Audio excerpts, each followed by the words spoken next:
Avez-vous déjà ressenti qu'il vous manque quelque chose, même lorsque vous avez tout ce que vous voulez? Zachée, un homme riche et influent, a vécu cette réalité. Mais ce qui rend son histoire fascinante, c'est la façon dont il a trouvé une réponse à ce vide. Un chef des collecteurs d'impôts, détesté de tous, a pris une décision qui a choqué sa communauté, il est monté dans un arbre pour voir Jésus. Cela peut sembler simple, mais cet acte a transformé sa vie de manière radicale. L'histoire de Zachée est un rappel que personne n'est hors de portée de la grâce. Elle nous pousse à réfléchir à la manière dont le désir de changement peut nous conduire à des décisions audacieuses et, plus encore, à la manière dont ces décisions peuvent avoir un impact au-delà de nous-mêmes. Ce n'est pas seulement une histoire tirée de la Bible, c'est une leçon vivante sur la foi, le courage et l'action, qui peuvent transformer des vies, des communautés et même l'histoire. Préparez-vous à plonger dans un récit qui dépasse les idées reçues. Ce n'est pas seulement l'histoire d'une rencontre avec Jésus, c'est un appel à examiner nos propres vies, à reconnaître nos erreurs et à agir pour faire une différence. Êtes-vous prêt à découvrir ce que nous pouvons apprendre de Zachée?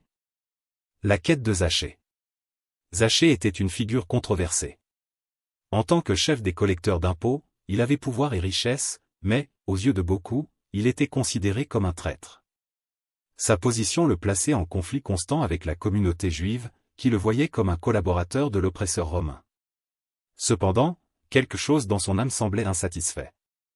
Malgré tout ce qu'il possédait, Zachée ressentait un vide, une lacune que ni l'argent ni le statut social ne pouvaient combler.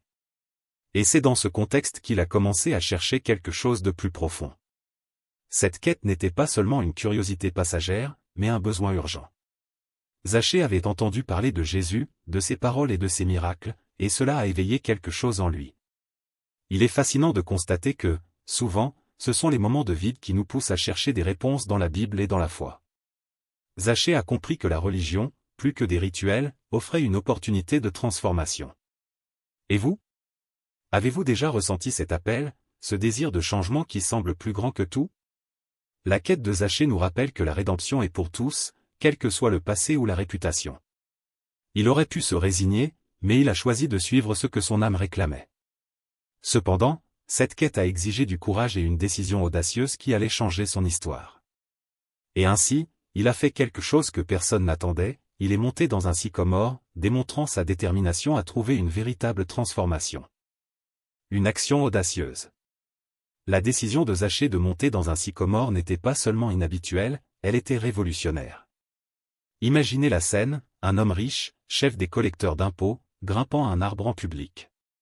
Pour beaucoup, cette attitude semblait humiliante, presque enfantine.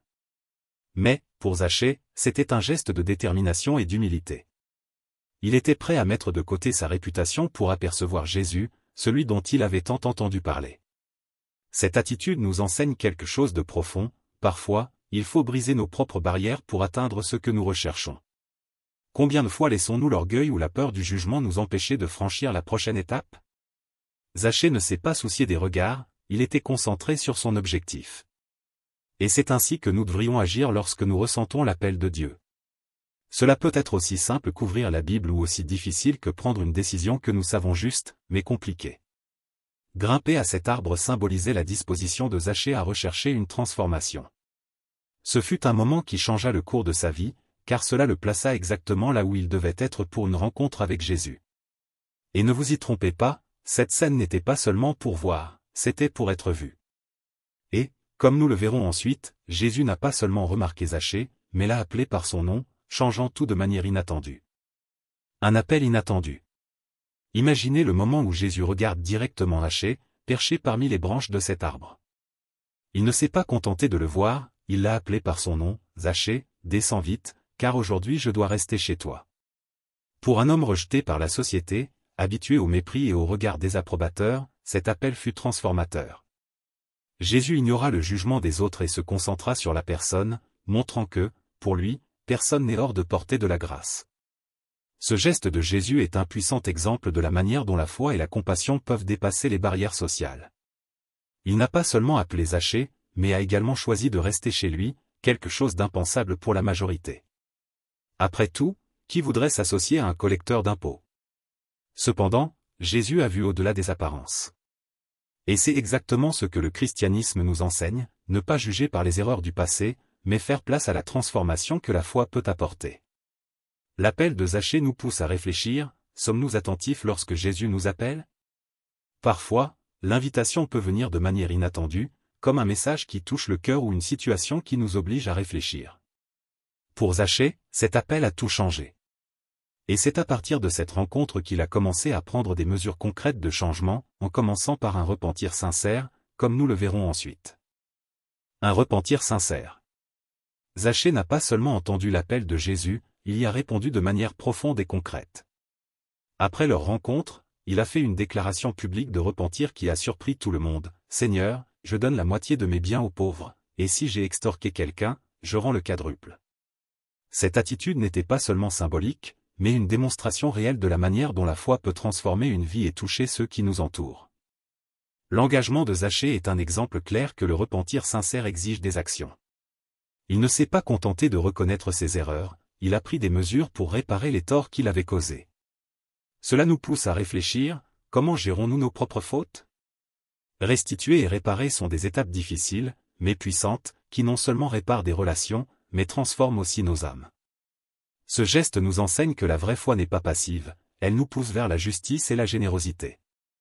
En donnant la moitié de sa richesse aux pauvres, Zachée a montré qu'il comprenait les valeurs fondamentales du christianisme, l'amour du prochain et le détachement des biens matériels. Son repentir a ouvert la voie au changement, mais ses actes ont eu un impact qui allait bien au-delà de sa personne. Il est devenu un exemple vivant de transformation, ce qui a commencé à se répercuter dans sa communauté, comme nous le verrons par la suite. Un impact communautaire. La transformation de Zachée ne s'est pas limitée à sa vie personnelle, elle a profondément touché sa communauté. Imaginez le choc et la curiosité des gens en voyant un homme autrefois détesté pour ses pratiques injustes distribuer soudainement générosité et justice.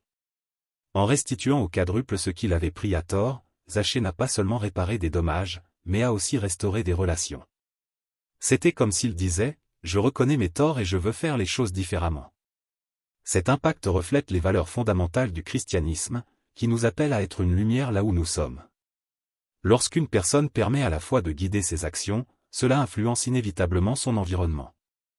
Zachée est devenu un exemple vivant de la manière dont une transformation individuelle peut engendrer un effet domino de changement.